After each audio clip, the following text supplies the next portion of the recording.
right, welcome everyone to another edition of Deconversion Stories. And today, my guest is from my home province, in a little area we call the Okanagan, which is famous for the Ogopogo, which is basically our version of the Loch Ness Monster, but doesn't really actually exist. Ogopogo? Ogopogo. Yeah. You'll have to talk to the First Nations people. They're the one that named them. So, Ogopogo. That's correct. That's right. Even was featured in a movie once.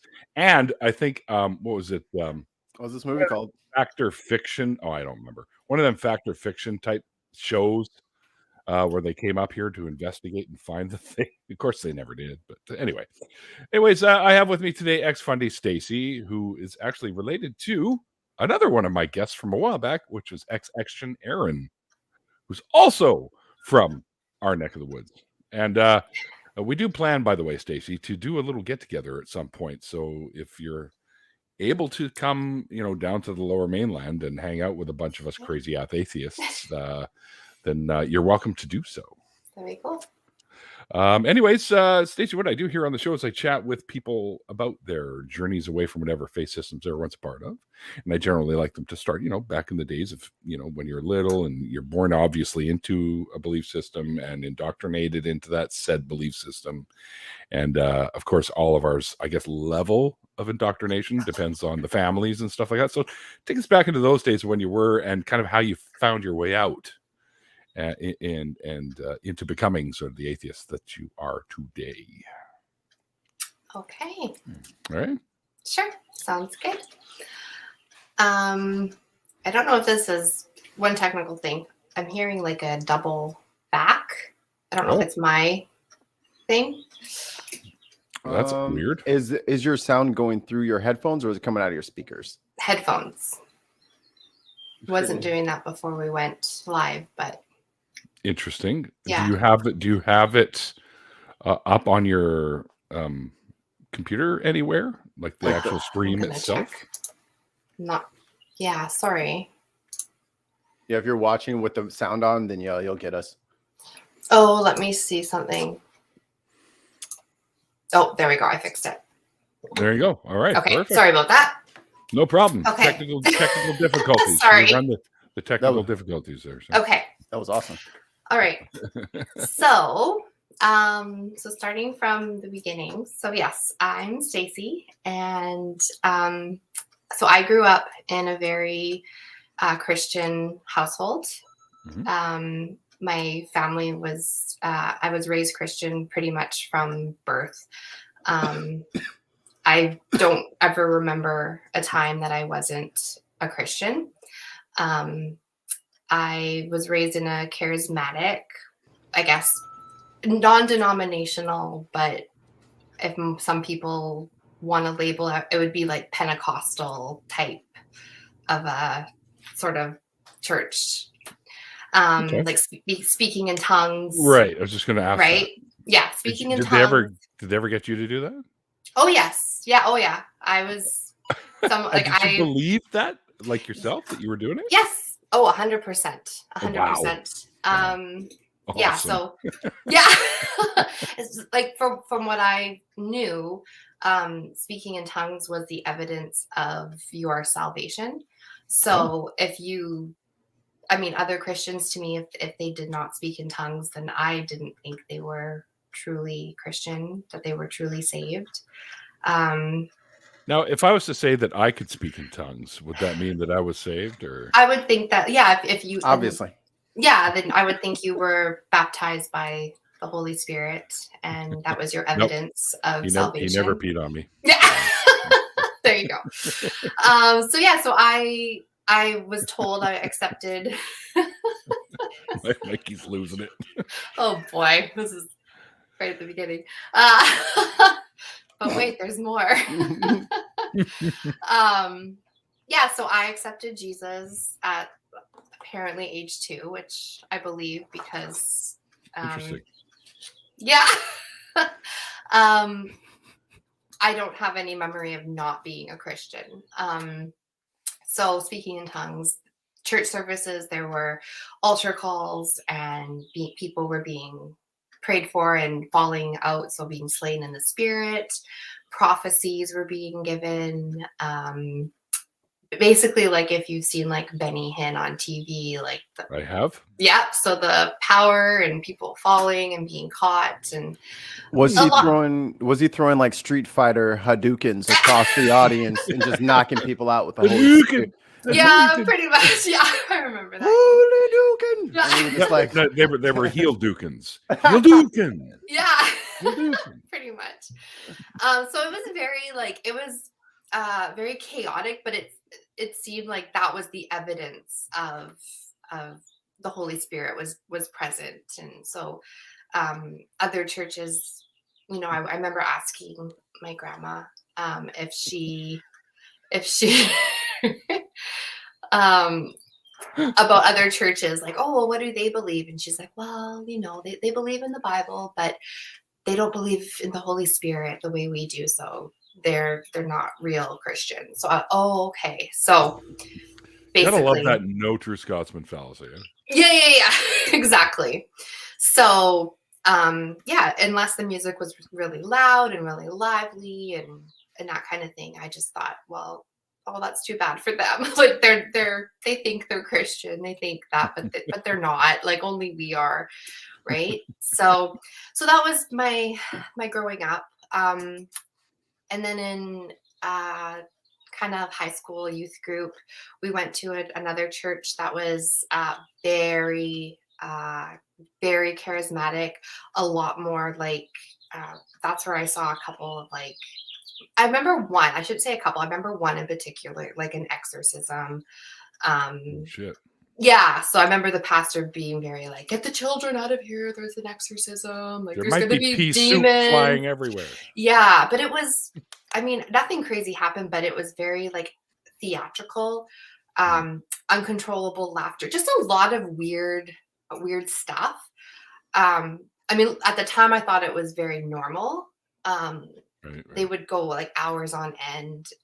It was almost every night we would be at church. Anytime the doors were open, we were there. Oh, I thought you were going to say you had an exorcism every night. I'm like, are you sure that was a church? No. You were at the cult and the church was breaking in, exorcising demons. Like you were not at a church, but you were doing that every night. Yeah, no. So at that church, they'd have guest speakers come from like all over Canada and the US. That was around the time of the Toronto blessing. Now that I've done enough like research in sort of the charismatic movement in the last couple of years, I don't know.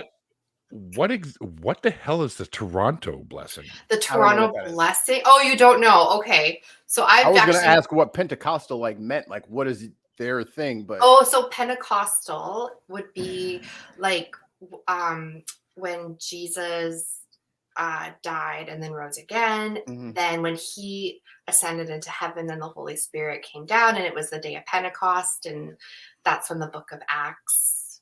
I don't remember any of this. Okay. What's your background? You were never a Christian, Mikey. Okay. Hey. Oh, is that what they tell you? I was the nerdy kid, so I only read the Bible and went to whatever church my parents took me to, and then I just sat in the corner by myself. Okay. So I was like, Pentecost. Hell is this? So the day of Pentecost, when the Holy Spirit came and Jesus left, but his Spirit is here. Yeah. So that's where the Pentecostal movement came from. So Toronto Blessing was a church in Toronto. I think it was the Toronto Airport Church or something. And they had like an outpouring of the Holy Spirit. Yes, Dave. Yes, I am Canadian. Do you hear my accent? Because I get told that a lot. Well, you're from the Okanagan, so technically you're still part of the southern Canada. So we have our southern Canadian accent. I actually just moved here, but from Surrey. But anyways. Oh, you used to be in Surrey. Oh yeah, just until August. Yes. So we could have actually done the show when you're at your house or something. No kidding. Anyways, so the hell is Surrey? Yeah, you're Surrey, British Columbia. Google it. Oh, it's out east. No. Well, it's east of where I am, yes, but east of Vancouver, southeast of Vancouver. Yeah. Yes. It's next to Coquitlam? Fuck y'all. Coquitlam. Fuck these names. This is bullshit. Oh, that's funny. Yes. I So think the best name we have in BC is Spuzum. yes, there's a lot of cool. And it's so small that if you blink, you'll miss it when you drive past it. That's how small it is. Yeah. Anyway. Yes. Anyways, so basically, Toronto. church was just a lot. It was a lot of just theatrics, and to me that was real. It was entertaining, but also if they weren't doing stuff like that, it was, oh, this isn't real Christianity. It was boring, right? So that was my experience, and just with church, and then we didn't go for a while. Only there was no particular reason, but I was very another thing that was huge was demons. That was very, very big. There was all like demons around every corner, basically. Oh my God. So you were always like, what door did you open to the demonic forces? Believe it or not, 7-Eleven door. Yeah. I wanted a Slurpee. I was in the pantry. That Yeah. has a door. I don't. yeah. some So, Doritos. believe it or not, like I dealt with anxiety pretty much my entire life, but it was never pinpointed to anxiety. It was always like, oh, it must be spiritual warfare. There was always like, you must read your Bible more, you must pray more, you must spend more time with Jesus. It was never like, oh, maybe we should kind of get this figured out. Like, why are you feeling this way? And so it was always just pray more, pray more, pray more. And one story in particular, which I remember going to my grandma and saying, like, could you please pray with me? I was about 13, and I was like, could you pray with me? Because I'm having a really hard time. Like, I would just get really anxious all the time and think, okay, well, what am I doing wrong? And one thing you should know about me is I never did anything wrong. Like, I was never a bad kid. I followed whatever I was told to do or not do. I lived it. Like, Right. Wow. I to this day, I've never tried smoking. I've never tried Don't. anything, nothing. Like I drink Never wine and stuff, but like That's fine. that's about like Well, that's. Have you Yeah. not Oh, tasted the sweet ambrosia of the gods? I enjoy my wine, but like I was a very like straight lace, like, okay, Straight the edge. Bible says this, I will follow it, right? So I never did anything really. I was put a lot of pressure on myself to just be really good, and Straight-laced kid. Yes, very straight laced, and so I couldn't figure out, why am I under so much attack from demon, like, is this demons? What am I doing wrong? Why am I always feeling this way?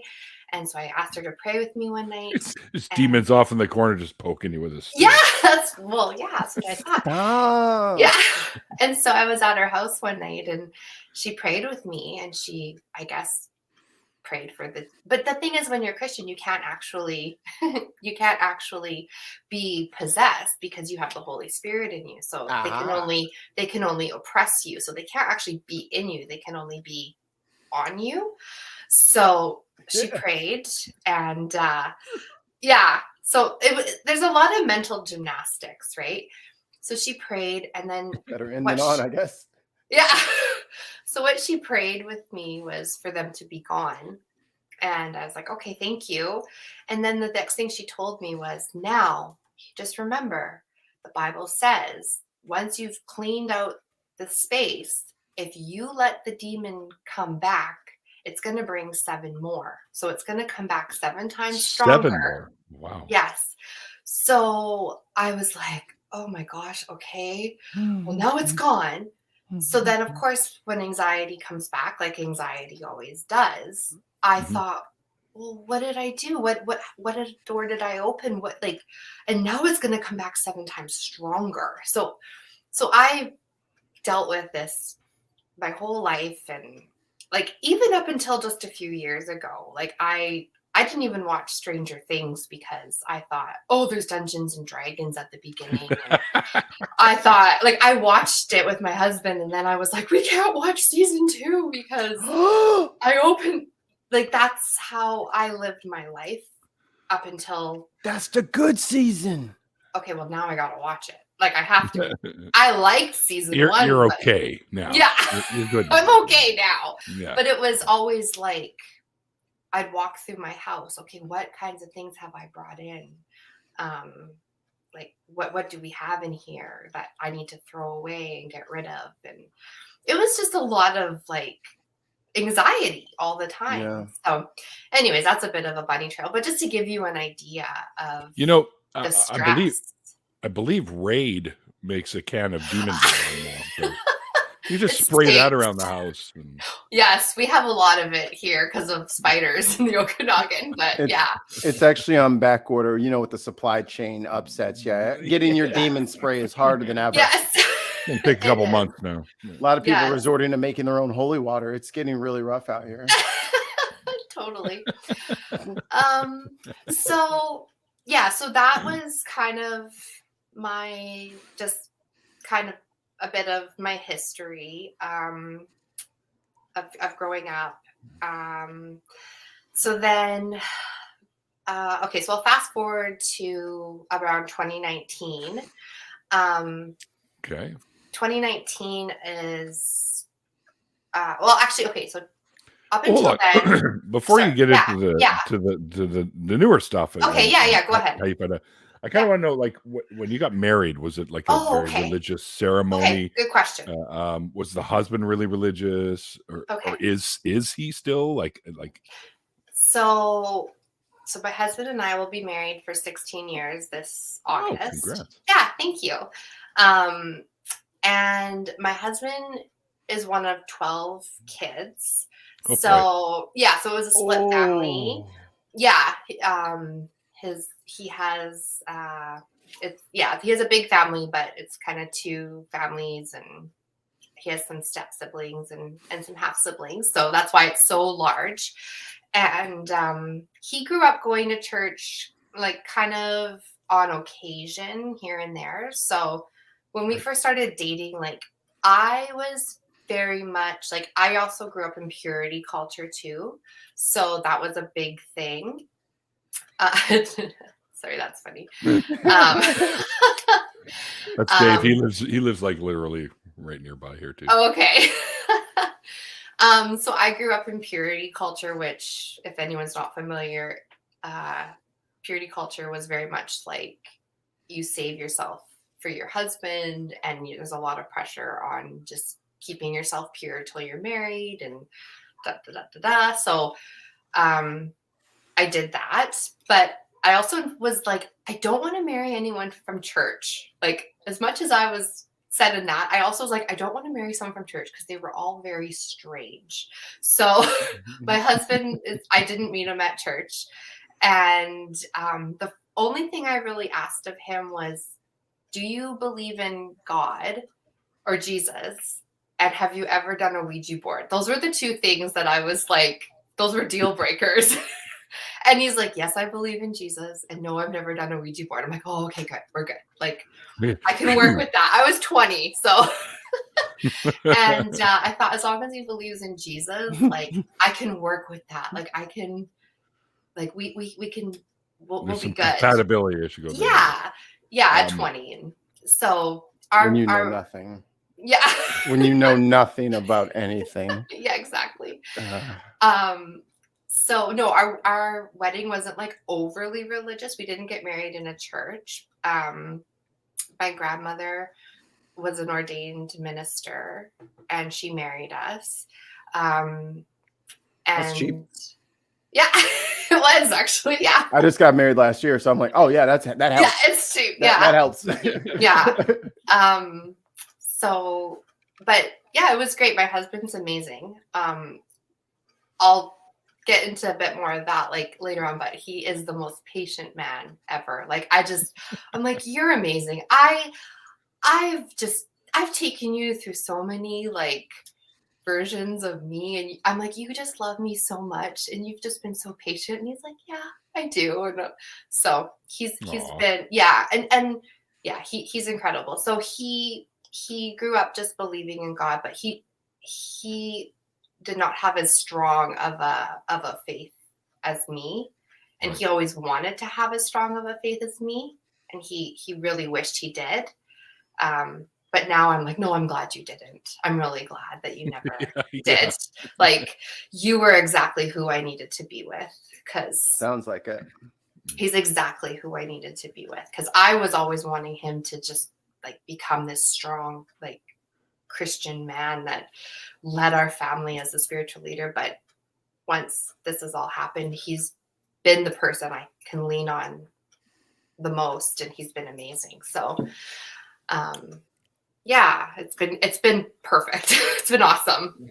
Oh, that's So, that's good. That's really good. Yeah. So it's amazing. But A lot of times stuff like this can put a wedge between people too, right? yeah, Yeah. no, that's one thing. Like, we've always been really close, but I think we've gotten even closer in the last few months. We've had some of our best discussions. So. He gets to hang out with you now instead of the dogma that you grew up. Yes, There's a and wife now- under there. Yes, like we've had a great relationship. We've had so many fun times, but now, like, I'll ask him a question. I'll be like, tell me your real answer. Like, tell me what you really think. And he's like, okay. And I'm like, I'm sorry. Like, I was always able to be me. I was always able to tell you, but I'm sorry that you weren't able to always be totally honest or be you. And I'm so sorry for that. And he's like, that's okay. And yeah. We have a quick question from one of the Sure. chat people here. Mhm. Question for Stacie. Stacie, have any thoughts about potential links between mental health issues and charismatic beliefs and expressions?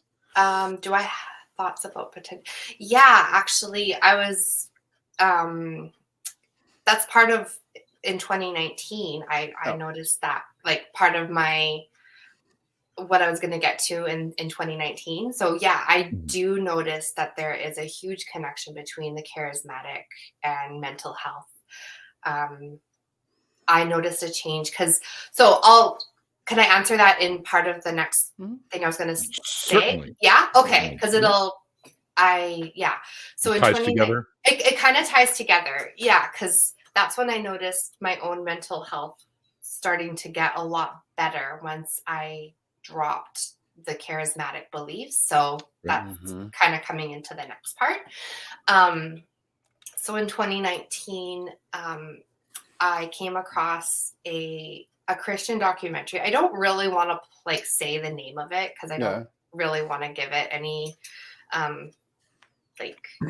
well, action. it's fine if you do. Is it okay? Is it because okay? it gives people a chance. Well, they can check it out and then they can trash the crap out of it on their own Okay, stream, so right? So they're just gonna make videos mocking it endlessly. Okay, because I really liked it a lot. Like, it was a great one, but now, like, obviously I wouldn't recommend it, but it's what actually changed a bit of the trajectory of my beliefs. So it was called American Gospel. So maybe some people I've heard of it. Yeah. Okay, so you've heard of it. So that's the first time I watched it, and my jaw was in my lap because it really, like, it was like the moment I realized everything I believed was a lie.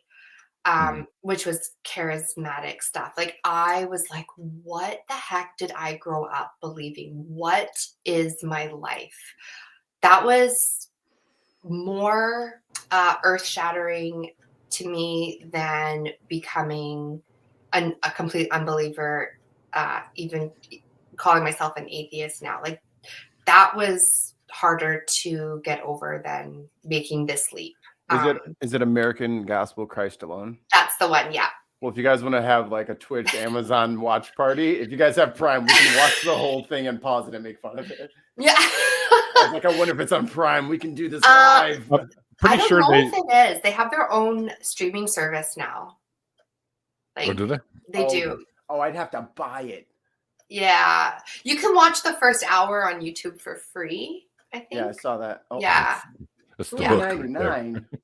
Pardon? Oh, that's for the rental. $14.99. Yeah. Oh, hell no. I think I rented it the first Wow. time and watched it twice in 2 days. But It's $14.99 and 10% of your income, buddy. yeah. It's a very expensive DVD. Yeah. So I watched that July of 2019. And well, actually, I should back up about a month before that. And about May 2019, my Somebody mom throw it and in I. reverse. Yeah, sorry. I have it like written out on my computer, and I'm trying to like. I went over it today to kind of refresh, but So smart. I should have took notes. yeah. Sorry, I was like, should I read it? No. Yeah, because also like charismatic, there's like a few things that go hand in hand with like all of these genres of Christianity. There's like word of faith, which is also like you speak things into existence. There's like the health and wealth, like you have what you say, the prosperity gospel, like they're all kind of intertwined where you can almost like, they're all so close together that you can't really tell them apart.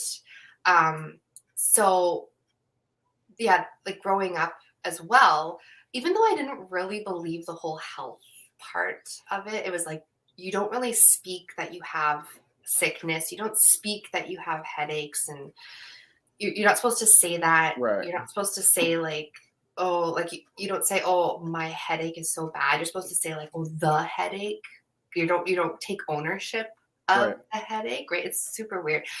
But I never really like subscribed to that because I was like, give me a break. Like my head, I suffer, me and my mom, my family, we've all suffered from chronic like migraines, right?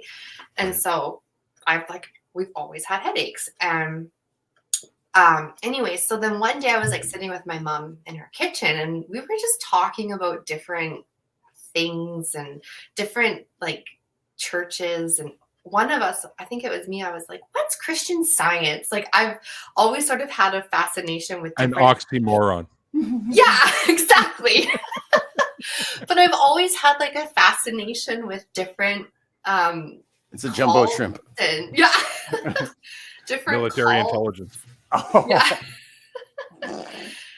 And I've sort of like looked them up, like Jehovah's Witness and Mormon, and I've always wanted to know what they believe and how they started and how people believe them and stuff. And I had never really looked into like Christian Science. So I was like asking her, I'm like, what's Christian Science? Like, what do you know about it? And she's like, well, I know that they don't really believe when they're sick. They don't take medication. They don't go to the doctor. And I'm like, we both were kind of like, well, what's the difference between that and like what we've kind of been like grown up They're wrong. to say? Yeah, exactly.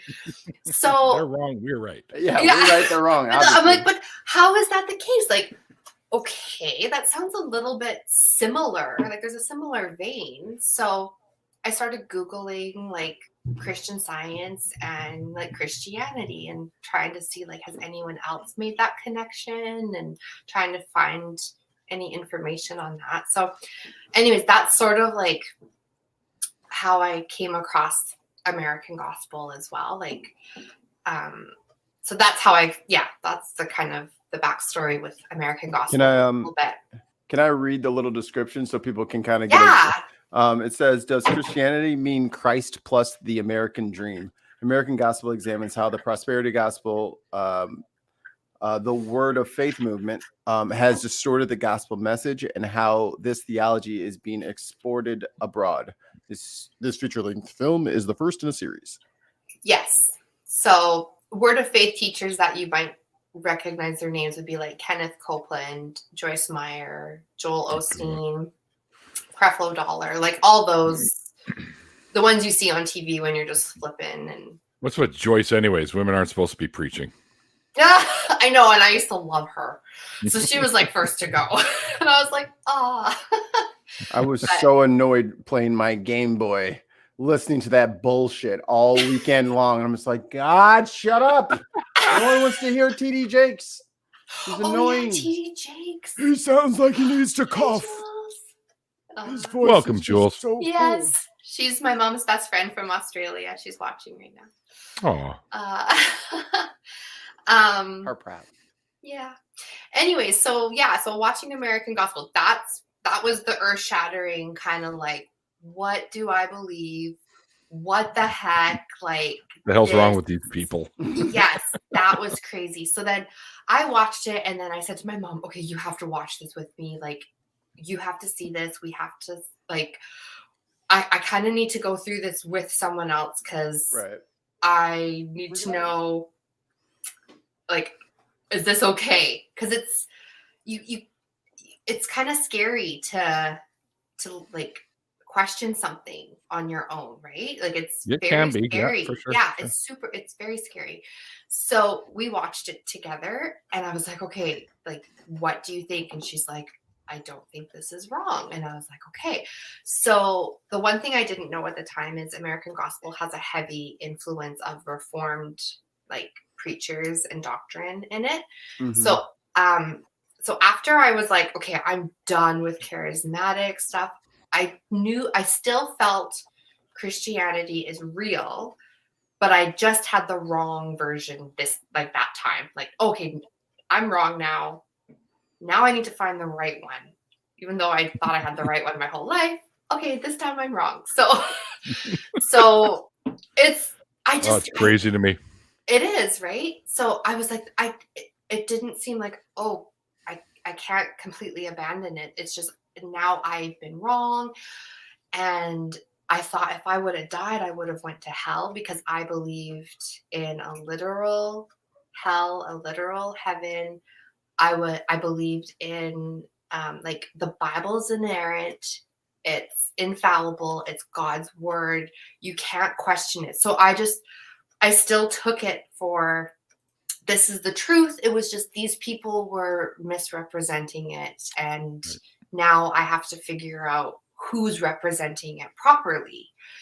So I spent all of summer 2019, like, trying to find the right theology and the right doctrine and find the right church because, okay, now I just need to, like, get my kids in the right ones. And yeah, so I thought, okay, well, I need to go to a Reformed church, like, and a Calvinist church because that's clearly. That's right. You entered into Calvinism. Yeah, didn't you? I went into Calvinism. So that's what I thought. That's the closest to the Bible. That has to be it.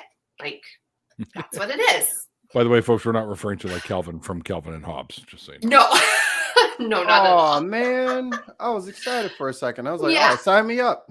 Yeah. I got a cardboard box and a Sharpie marker. Yes. So then we found a Calvinist church, Reformed church, and that's the last church that we went to, and we became members there, which was probably that is not what we should have done because it's been very difficult now to leave. That's not what I wanted. That's what I wanted.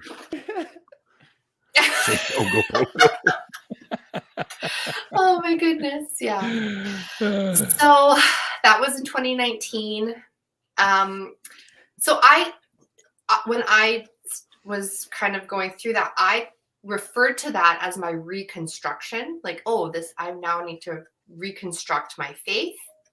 But now looking back, I kind of pinpoint that as when I told myself at that time in 2019, okay, I never let myself question things because you always have questions, but you have to kind of like push them down. You have to kind of like tell yourself things to make Christianity make sense because you're so indoctrinated.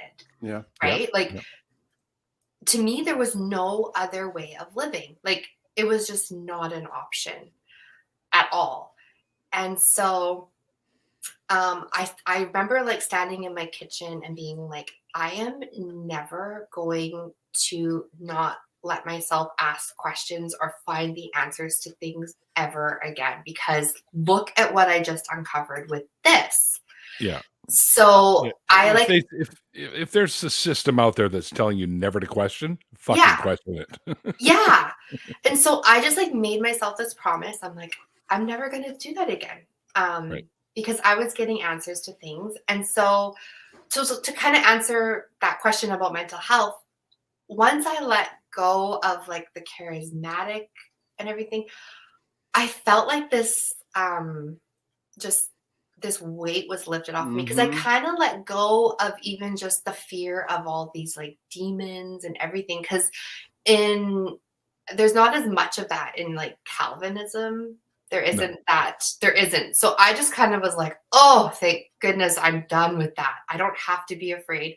So even though I didn't leave Christianity, I left that belief system, and that felt really good.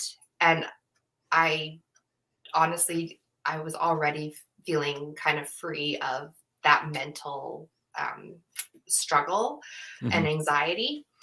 So yeah, and I tried to share that with a friend who was in like charismatic stuff, and she deals with a lot of mental health issues. And I was really trying to share that with her, and she just wasn't quite getting it. Yeah. And so I was like, please listen, like, you don't have to like live like that. Yeah. So anyways, so then we found this church, and we were kind of like, the pastor wanted us to come to the new members course like right away. And I was kind of like, oh, I don't know. Like, I'd like to, but that seems, yeah, like you have to go through like a 10-week course. Oh, good Lord. Yeah. And I was like, oh my goodness, like, is there going to be a test? Yeah. Well, it's like you go through this course, and then you sit down with like, you have to write out like a letter about your testimony, and then you have like an hour and a half meeting with like him and the elders, and then you leave the room, and then they sit and they talk, and then they're like, okay, we will welcome you to our church. And then there's like an interview. Kind of. Oh, hell no. Yeah.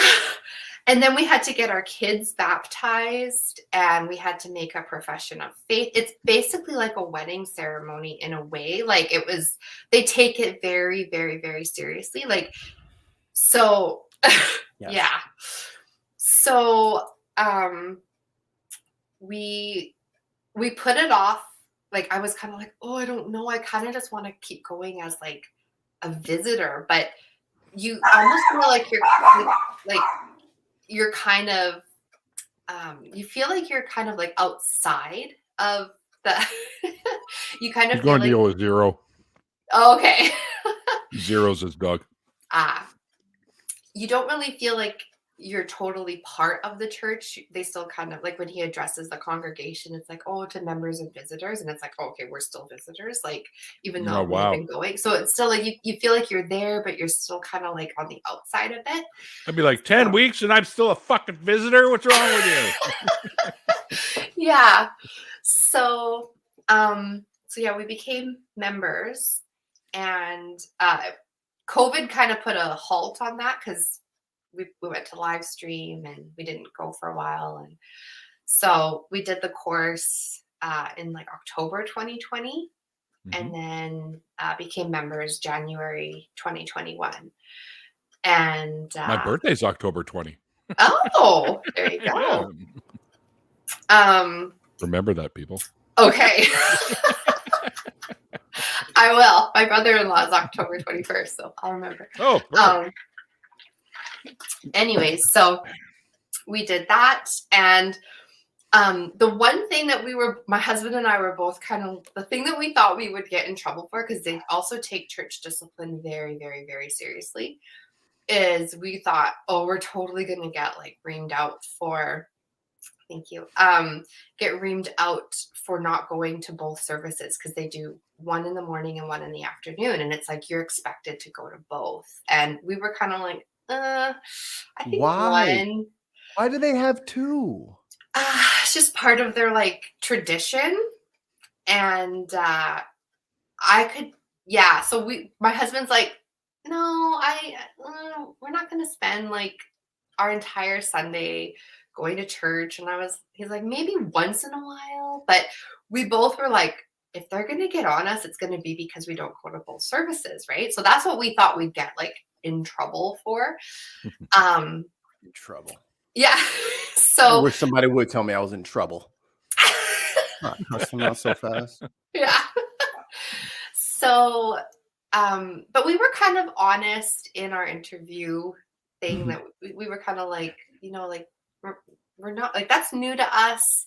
We're not going to go to like all of like every Sunday go to both. And, you know, what if we're out of town, or like, what if we're away for the weekend? Like if we come back on a Sunday, we'll come to the afternoon, but it was just kind of like, no, like you have to go to both. And we're like, okay. So anyways, shortly after that, we decided we were moving to the Okanagan. And so that was in January, we became members. And then by August, we were moving to Vernon. And yeah, it wasn't like COVID kind of pushed us to move because my husband was working from home for 2 years or a year at that point. And Pandemic related? Yeah. We had always wanted to move here. And yeah, and then he started working from home March 2020. And just kind of, we were like, let's just do it. Yeah, that's right, Aunt Kathy. 2 services means 2 times to take up offerings. Yes. Figuring this out, or Yeah. If they want to have 2 collections, just know I'm taking the first collection. I'm cutting it in half. Yeah. There you go. You're getting the same. Yeah. split it. Yeah. How many plates you got? Fine. Yeah. There are a whole bunch in the kitchen while they're in the dishwasher. But Yeah. So, okay, so we moved in August. sorry, That's okay. I'm trying to like, I feel like, I hope I'm making sense of my story. Yeah. Yeah, so my part of my deconversion, it kind of began around like COVID. I don't want to, yeah, that is kind of what kickstarted it in a way, like, and the jab. I was noticing a lot of Christians. I'm sure, I don't know if you like, if you know, or maybe you paid attention, but a lot of Christians were against it. And oh yes, yeah, I'm aware. yeah. So, I mean, I've done a lot of changes from 2020 to 2022, clearly. And like I'm not an anti-vax person at all, but I was hesitant at first about about getting Nothing wrong with being hesitant. I was because hesitant. It's a brand new vaccine. Yes. However, it did go the 3 proper stages of testing before Yes. we were able to use it for emergency use. So Yeah. And once again, my husband, I should have just listened to him from the get-go, because You hear that, Kristen? yeah. yeah. No, I really should have, because my husband's amazing. Like, that's one thing I just want everyone to know all the time, is how awesome he is. He's the one person. I know, he's amazing. He's the one person who, from the very beginning of this, before anyone had caught wind of it, my husband used to be a journalist too, like, and so he still follows news, like it's his job. And so he's been following this before mainstream really caught wind of it. And so he has read like every document that has come out on this virus. Me too. We get them at the lab. So yeah. Oh, okay. Well, there you go. So he has just done so much research, and I was like, I should have just listened to him. But I was getting stuff sent to me from friends that was like, it was multiple times a day. And so I was getting nervous, like, Brian, what about this? What about this? And he's like, Stacie, it's like, it's fine. Don't worry about it. Like, I'm looking, I see that too. Like, he's like, I'm not just looking at one source. Like, but I was getting them sent to me from Christian friends and friends that I trusted, even some of their theology. And I was like, well, like, I don't know, what do I trust? And I felt very conflicted and very like torn on on both sides. Like, it was very conflicting. And I remember one day just being like, okay, Brian, I need you to tell me, like, help me make this decision. Because he wasn't forcing me to do anything. He's like, you'll come to this decision. And I did. And he was like, good, finally, thank you. Like, so I finally just like had my head cleared and asked him to just please help me. And so I got that. I don't know about YouTube's, censoring. I see other videos, but I got, you got a chat. Yeah. And but I couldn't tell anyone. And I was really nervous because everyone in like my other circle, because my kids were in Christian school and my friends were in church, I couldn't say anything. And were they all kind of anti-vax, or? Yeah, like a huge, yes, pretty much. Were they all like, oh, we're saved by the blood of Jesus, so we're okay? That kind Basically, like they were just like, there's no way. Boy. Like, yeah, and I was just like, eat healthy and it'll boost your mood. Shut up. Yeah, sit down. I know. So once I like had clarity, I was like, oh no, of course. Like all my kids are completely up to date. They've always been on all of theirs. Like I'm not against them. We don't think you're that lady. It's okay. Yeah. No, I was just She's like defending, you're like defending yourself. It's like, no, you're not the crazy anti-vaxxer. We get it. We get it. I had a few months of just like, no, I'm not doing it. And Brian's like, why? Like, and I'm like, I don't know. I'm just nervous. And anyways. Doesn't hurt. Yeah, no. I made him take me. I was like, anyways, but I couldn't say anything. And when I did start to tell people, they were like, their reaction was, I'm shocked. Like, why would you do that? And I was like, I don't know. This is such a weird time, right? It is. It's very weird. So when we moved here, and then being in BC, like, the vax passes came into effect in September, right? Yep. So we go out for dinner one night in September, and I like the fact that they used the Canucks colors for them too, by the way. Oh yeah, that was pretty cool. So we go out for dinner to a restaurant, and I was like, Brian, do I post a picture of us at a restaurant? It was our BC vaccine card. Yeah. Yes, that's right. And he's like, yeah, just post that we're at a restaurant. And I'm like, okay, but like everyone's gonna know that I'm vaccinated now. And he's like, so? And so I did. I like posted like an Instagram story of us at like a restaurant, and I'm getting like DMs in my Instagram. How did you get into a restaurant? What's your loophole? What's your secret? And I'm like, oh my gosh. So it was all like from money. Yeah. Flipped him a couple $100. I know. So it was like all from Christians. So finally in October, I'm like, I just have to come clean. Like I just have to make a post and just say. And it was in October, I finally just said, look, everyone, I'm vaccinated. Like, here's why.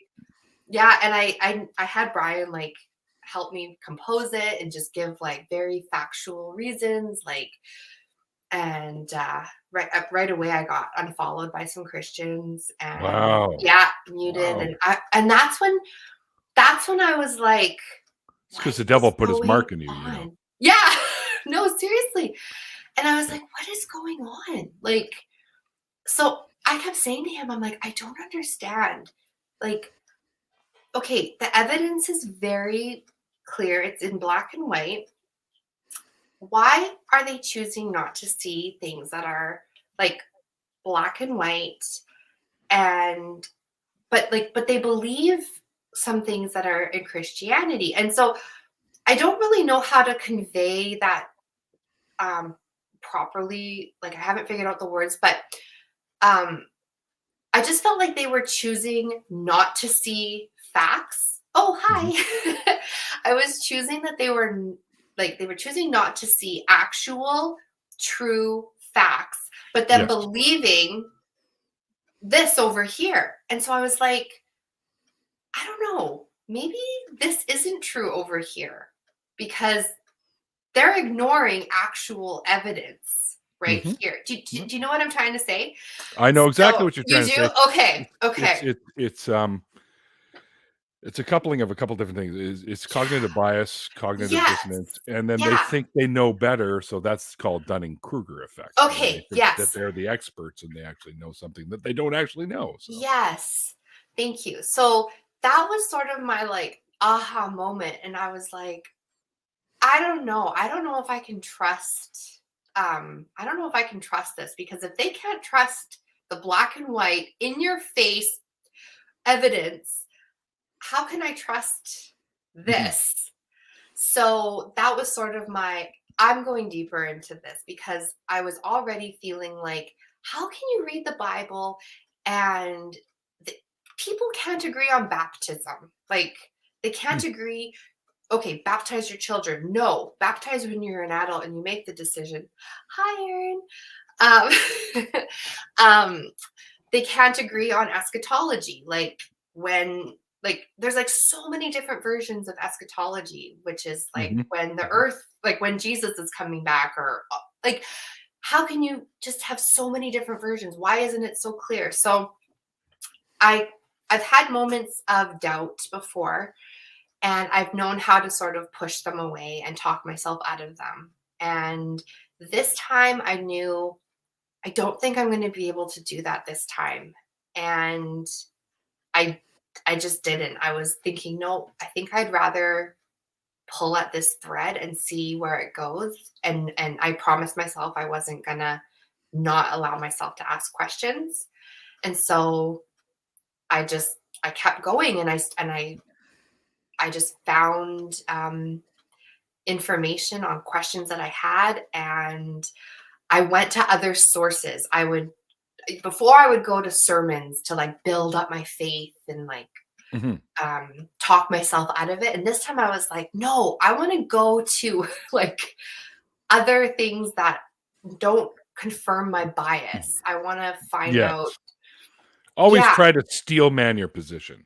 Yes, exactly. Right? Yeah. So I have so many little moments where like I believed in creation, like a 6-day creation. And then I started looking into evolution, and I cornered my husband one day in the kitchen. He came up to just heat up his coffee, and I was like, do you believe in creation or evolution? And even though I knew he believed in evolution, he's like, what are you talking about? And I was like, just tell me. Thought you were going to kiss me. I'm totally disappointed I now. know. I know. He's like, where is this coming from? And I'm like, I just want to know. And he's like, okay, well, there could be room for both. Like, he was just trying to like, soft approach. And I was like, no, like, do you believe the earth is 6,000 years old? And he's like, no. And I'm like, okay, so you believe in evolution. And I just needed to hear it like point blank. And so you're going to say something, Mikey? You're muted. Either that or God has taken his voice. The demons in my microphone. They don't want you to talk. That was a very wife move you pulled by just coming up in the middle of your brain thought and just dropping the question on him. Oh, He's totally. Supposed to answer. It was like 8 o'clock in the morning. Yeah, that's the perfect wife time, because I'm supposed to be in your head running along with you, and then I just catch the baton, but I don't even know what you're talking about. Yeah. You're just throwing a baton at me at 45 miles an hour, and I'm supposed to just know. That's how I am. Yeah. Like, that's literally how I am. Yeah. he should expect that. Like, I had Welcome, Deneen. Yes, that's my mom. Anyways, so then as he was walking back downstairs to go back to his desk at work in our house, he's like, I saw this quote on Twitter the other day, because he's like a major Twitterer.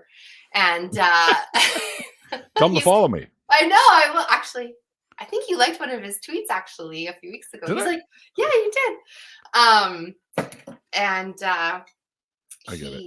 he said, I'm so pretty. Proud, yes. Yes, yeah. He said, because I said, I'm so scared. I don't know if I believe, but I'm so scared of going to hell. Like, that was what I was so afraid of. I often hear, I've done many of these. I think I'm on 400 or so episodes of this now, and that's a very common thread. So that tags along with you for a little while, until you have the realization that there can't possibly be a hell. Yes. It literally breaks the laws of physics. An afterlife breaks the laws of physics. So, well, that's what kept me for so long just for not doing this, because I was like, no, there's definitely a hell. Like, I can't do this because I'll just go to hell. And then he's standing like by our entryway, and he's like, he found the quote, and it basically said something to the effect of, life is a short spark between two eternities, the one before birth and the one after death. And it was like, oh my gosh, like, that is an eternity before we're born. We have no concept of that. That's right. So well, yeah. Do you remember what it was like before you were born? No. And Exactly. it was like that moment, I was like, I can go through with this. Like, I can explore, I can do this. I don't have to be afraid. And it's like almost like that moment of hell fear just shattered. And I was like, okay, I don't think there's a hell. And yeah, so it was, I said, thank you for sharing. Yeah. So I put that on my home screen. So I just looked at it like all the time just to remind myself, like, you can do this. That's a good idea. Yeah. So I had that on for probably about 2 or 3 months. And I just was like, nope, I can do this. So so I another thing that was a huge epiphany was I learned, I can't remember where I learned it, because I looked at so many things, and Reddit was another one that I went on a lot, like the ex-evangelical and ex-Christian. Pardon? Reddit is you think Twitter's bad. Reddit is a shit show. Well, I find their ex-Christian subs to be like, fair enough. I find them to be very encouraging for people who are kind of questioning and leaving the faith. And so that when I think it was on there, but when I learned that, and this is another thing that I find that people say, but I didn't, no one led me in this direction. Like, this was all me. And this is what Brian was like.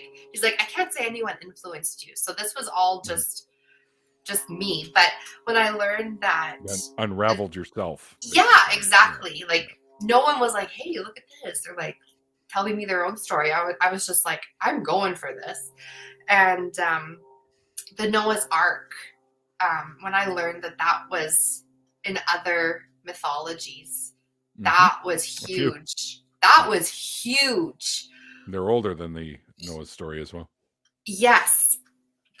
When I learned they were older, I was like, okay, like, come on. You can't tell me that the Bible is infallible. And it's common. Religions do that. Even other ones do that too. They borrow from other stories. Yes. Like, that's how some of them are formed, because they just take the other stories and mold them into their own, with their own characters and their own story or own arc, mythological arc and characters and whatnot. No, like, there's, Moses. Nobody even knows if the guy actually existed. That's what I've been learning. So it's just, it's mind blowing. So so I learned that, and I've learned a lot. I've listened to the Old Testament for the Yale University, like the course on the Old Testament, and I've listened to some of the New Testament from Yale, and just things like that. Like, I haven't just been, nobody wakes up one day and says, oh, I don't think I want to be a Christian anymore. And like, it's extremely rare. Yeah. It's no, especially like when it's been your entire life, it's your entire identity. Like, my husband was very much like, take it slow, like, make sure, like, don't just change your mind on a dime. And like, this is a big thing. And so I didn't. So that's why I'm saying, like, back in 2019, that was more earth-shattering to learn, like, everything I believed was basically fake. Well, so this mythology. And so this was it felt like the next natural step, because I was already just trying to hold on to something. And for the last couple of years, it was just, I kind of felt like, I wasn't that, like, into it, but I felt like I had to, because I have to be a Christian. It is the truth. So now now when I'm learning, well, no, it's not. I'm like, oh, have to be anything. yeah. And that's the thing. My life hasn't changed. Like, I'm happily married. We're raising our kids like the same as far as like morals, and like our life isn't any different. We're not like going out and committing a bunch of sin and like, you know what I No. mean? The It's whole, those excuses are really lame. yeah. When I'm no longer a believer. Well, you just want to, you're angry at God. You just want to sin. No. No, I can't be angry at something I don't believe in. First of No, all. exactly. It's just And please define sin. yeah. No, exactly. So yeah. So anyways, in February, so the pastor at our church that we were members at, he kept calling us to see, like, have you found a church in Vernon? Have you found a church? And at the time we were looking and we were trying, and we hadn't found one yet or anything. And after Christmas, when I was like, I told my husband in December, I was like, I don't believe in God. And he's like, okay. And he was kind of like, okay, like, that's fine because I don't think you're wrong. And like, That and must I have been was kind like, of a relief to hear. yeah, it was. And it was a relief to say, like, I said it to try and like just test how it felt. And I thought, am I going to feel really guilty? Am I going to feel condemned? Am I going to feel like, oh my gosh, why did I say that? And then I said it and I was like, oh my gosh, that felt so good and natural and true. And why didn't I say that sooner? And yeah, so I was like, I don't want to go back to church. And he's like, okay, that's fine. And he's been super supportive. And I was like, if he would have come to me and never said that, I would have been like, what are you talking about? Like, you can't say that. Because he used to say, like, oh, the Old Testament's a bunch of like gobbledygoo. And I'd say, you can't say that. Like, that's the Bible, right? Even in the New Testament, Jesus says you must follow the rules that my Father set out in the Old Testament. Yeah. Oh, I know. And there's like 618 of them, by the way, guys. Yes. So don't eat that shellfish. No, I know. I love it. I know, me too. That's what I'm saying is like before. Don't mix your linens.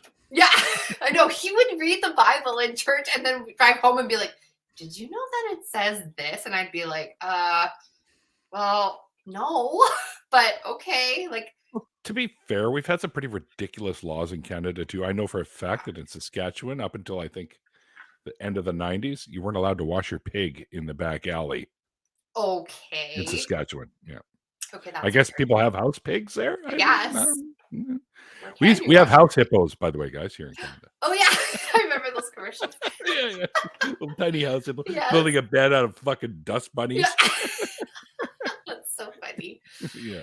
Yeah. So what I mean when I say my husband is so awesome is I could say that to him and he was just like, okay, I love you and that's fine. But he's not going to go. Yeah, no, exactly. But like he would say, like, he would sometimes say, well, I don't really like that Paul said this. And I'd be like, well, you can't question it. Like, it's the Bible. Like, yes, you can. I know. So now I tease him and I'm like, you never liked Paul, did you? And he's like, no. Paul's kind of a dick. Yeah. And I'm like, yeah, I see that now.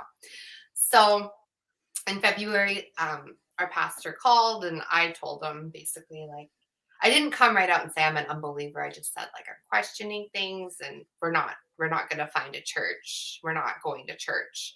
And he's like, oh, okay, well, I'll give you a few months before I reach out again. And he's like, it's okay to question things as long as those questions don't lead you to abandoning your faith. And I was like, what? Okay. Yeah. So he's like, well, who have you been reading? And I said, oh, Bart Ehrman. He's great. And he's like, oh, I was afraid you'd say that. And I'm like, why? He's awesome. Like, he's really good. And he's like, Bart Ehrman, well, yeah. He's like, well, I could have given you some resources. And I'm like, well, are they all Christian? And he's like, Richard Carrier? Yeah, I love Richard Carrier. And he's like, well, I could have given you resources. And I'm like, but they would have all been Christian, right? And he's like, yeah. And I'm like, well, I don't want Christian. I don't want like biases from a Christian point of view. I want to see like other sources. So, yeah, so the conversation was about an hour, and he was very nice and stuff, but he was like, well, like I'm worried for your soul, and Good soul. yeah, yeah, I know. And he's like, I'll follow up in a few months. And I was like, okay, well, that's fine. But at that point, I was like, there's nothing to really follow up with. But I know that there's a procedure, and the procedure is they have to call us out to the congregation 3 times. So the first of that happened Why 3 times? I never understood why 3 times. Well, I think the first is kind of like to pray for us. And then the second is to kind of say like, hey, they're not repenting, and kind of like another warning. And then the third is to basically like formally excommunicate us, I think. Oh, okay. Yeah. Okay. So it's like, so it's like a 3 strikes you're out thing. Basically. And then the third time is the blessings of Christ will be removed from our life. So according to them. Okay. So yeah, I watched a lot of Seth Andrews, the Thinking Atheist. Good man. Love him. Love his show. Oh my goodness. I read his book, and I was just like, I have all 3 of them. Oh, I just got the Christianity Made Me Talk Like an Idiot. Love it. Did you get it autographed or? No, I didn't. I didn't. I didn't know it was an option, but yeah, I think it said right on the page that you buy them from. You on could, Amazon. I'm not sure if it was Amazon. Oh, I think I just ordered it on Amazon. Yeah. I think, here's the book she's referring to. Oh, yeah. Christianity Made Me Talk Like an Idiot. On my bedside table. And there you go. Oh. There you go. Okay, that is amazing. But if you ever go to an event that he's at, and by the way, I'm the community advocate and part of the event planning for Canadian Atheists here in Canada, along with Randolf Richardson, who's the president. Okay. We are going to be putting together, probably, maybe not this summer, but the following summer, we're going to probably put together an event and have people like Seth here in Vancouver for an event here. So, well, I will come. I will definitely let you know Okay. so you can get down. That'd be awesome. It'd be great. Awesome. Because Seth is an amazing guy. Oh, yes. I got to. I'm. Hang on, before I tell you that, I'm just going to say right now, I'm stoked. One Punch Man is in my chat. Saitama is in my chat. That's awesome. That's cool. If you play Nicki, and Saitama says, if you play Nicki Minaj songs backwards, you can hear satanic messages. Even if you play them forward, you can hear Nicki Minaj. That's funny. Oh my gosh. That's the whole that's satanic right panic. Yes. Yeah. Oh my gosh. Seth does talk about in one of his talks or things that he does. Yeah. Cool. Before we got to bring this to a close. So we're well past the hour, and we're going to do the after party. Yeah. And Erin says she feels so bad because she can't. She's out of town. That's right? okay. So she can't jump in. I was kind of hoping that she would. Right. That's okay. Yeah. Okay. I would say, if you, now that you're free of all these beliefs and stuff like that, if you could give someone some advice, someone that might be questioning, might be having doubts, what kind of advice would you give that person?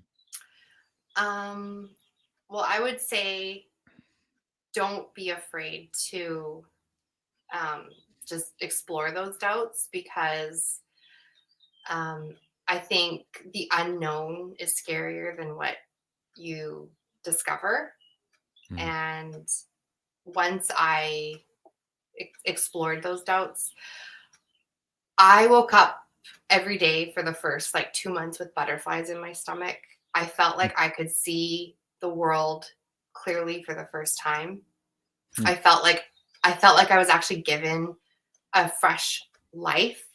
Like Mhm. you're called a born again Christian, but I was like, no, like I feel like now I'm truly born. Like I understood so much of why my husband like takes advantage of like everything that he does. Like he just enjoys every day. And I was always living, oh, we're just gonna go to heaven. It doesn't matter. Oh, we're going to heaven. Who cares? Like, but now I'm like, I don't know, just explore those doubts, because on the other side is so much better. And I'm so much happier. And I just feel more relaxed. And It's weird how that happens. Like yeah. giant weights have been lifted off of you. Yes. Right? Yeah. It's so much better. And even though I've lost a couple of friends and people. I haven't got, this is the most public I've been actually. Okay. I've told a few people and stuff, but the few that I have told, they have said, I love you no matter what. That's great. Yeah. That doesn't always happen. That doesn't always happen. They were people I knew that I was safe to tell too. And yeah, but then if you do lose people, you know that that wasn't a quality friendship, or it wasn't a quality relationship. That's what I'd say too. Yeah. If they're only friends with you because of a belief, yeah, then they were really never really your friend. No, exactly. And I told a friend last night, and she's like, who cares? I love you. I'd love you if you stayed a Christian. I'd love you now. Like, Bravo. I don't even care. I was like, oh, thank you. And that's a friend. Yeah.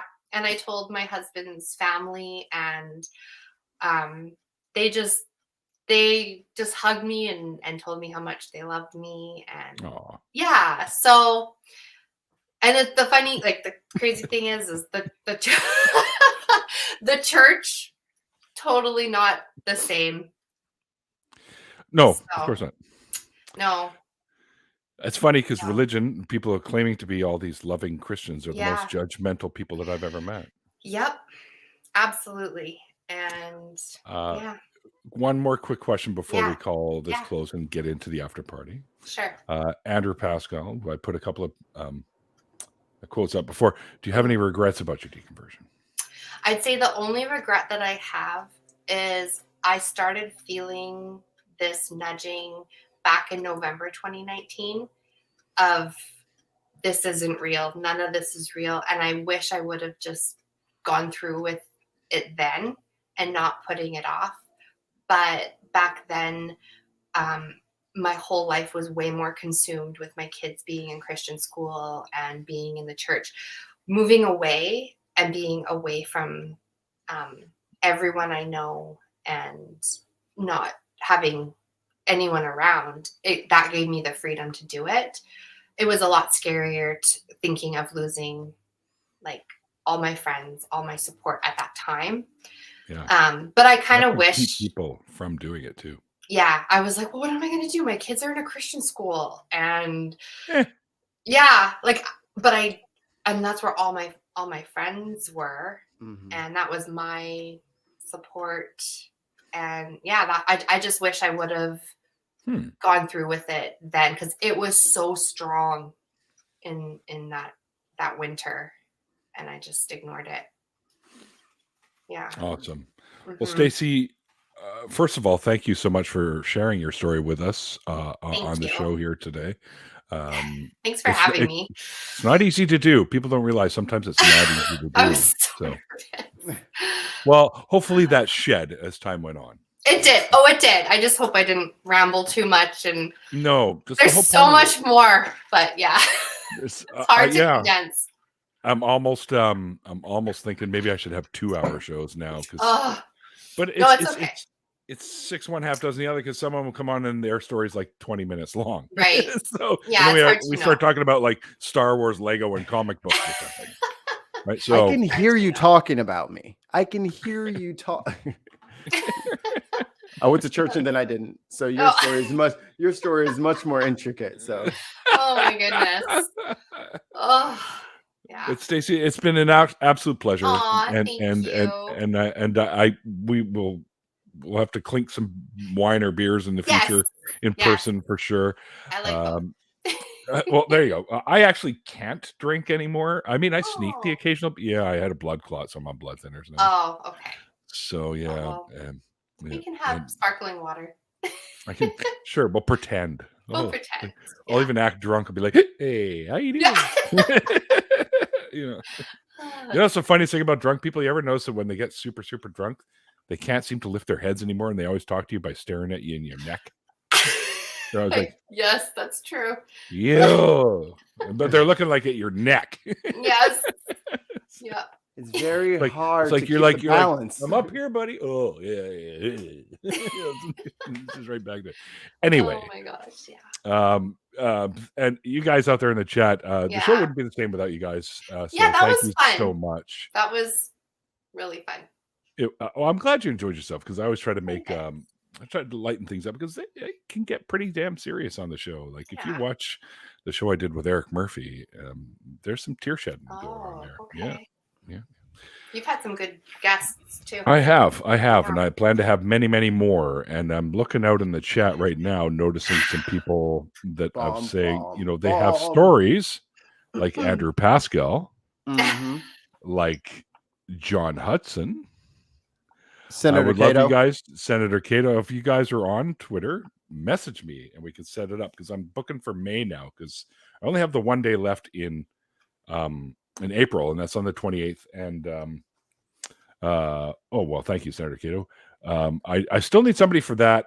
I mean, HR said, this person right here said that they could take it, but they prefer a Saturday. So I like to accommodate people, and if you prefer a Saturday HR, then we will set up a Saturday for you for sure. So please, guys, I do have an availability. You bought a mic? Oh man, let's get tons of mics on.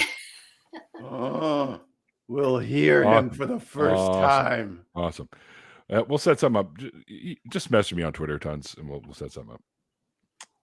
It's an ugly story. Are you sure? Yes, John, I'm absolutely sure. Every story needs to be heard. One thing people don't seem to understand is these stories, and I know a lot of people enjoy hearing these stories, but they help people. I can't tell you how many emails I've gotten from people saying, I'm so glad I found your show. I was having all these doubts, and I learned from other people's experiences that I don't have to be afraid to leave. I don't have to be afraid, because I now know that I have something to fall back on. There's a community out there of people that will welcome me in with opening arms, which is why I do the after party, by the way. So you get to meet more folks in the community and chat with them, and you know that there are people here for you whenever needed. I can't tell you how many GoFundMes we've done for each other. Just a person that was booted out of their house and they need some moving money, and we raised a couple of grand for them. We do that sort of thing, and we raised money for someone for a kidney transplant. I mean, all kinds of stuff that we do as a community. So we're just as good as them dang Christians, folks. All right, that's awesome. So we do those sorts of things. We do it without a threat of hell. Yeah, or any preaching.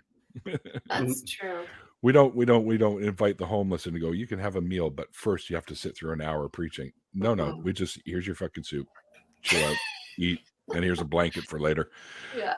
Actually, I do the Vancouver blanket donation things here in Nice. Vancouver. That's actually. good.